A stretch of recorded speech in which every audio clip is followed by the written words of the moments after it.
compromise is a relationship enhancing method of conflict resolution. An attack is aggressive and destructive. Avoidance, although it may allow for a cooling off period between angry partners, ultimately distracts from a relationship because it prevents partners from actively confronting issues, and ultimately they grow apart, which happens a lot in romantic relationships. And so that as we grow and look back and kind of are on a journey of self-improvement, you can look back at how these elements played in your sibling relationship. Mm-hmm. Yeah. And then you can, those three areas, what were they? What were the three areas? Compromise, avoidance, and attack. Avoidance and attack. So we can kind of look at, if we're talking about romantic relationships later, and you might want to have a little, you might want to, here's a little tidbit.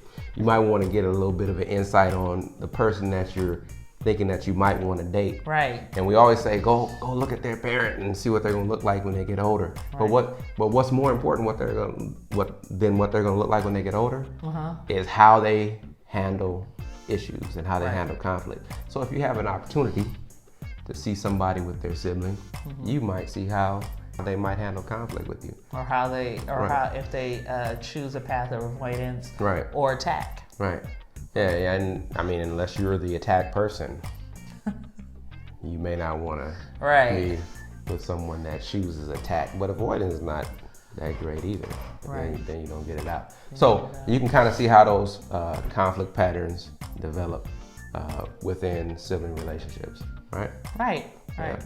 And these are those foundational things about love and loving relationships that most people don't consider.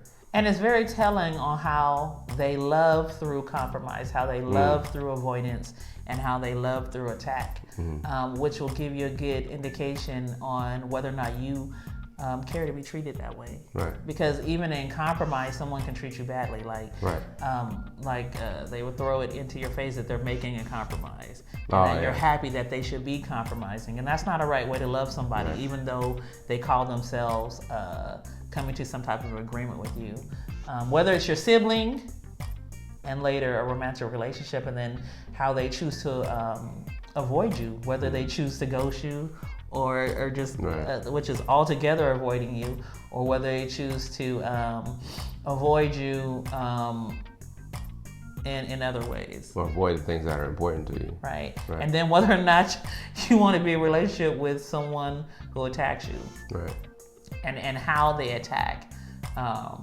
We think that there's no necessarily a way of attacking someone, but they don't have to attack you as an individual. They could attack the situation and just be aggressive in how they believe or how they feel about a situation. And that can feel like an attack too, but they don't have to attack you as in your person.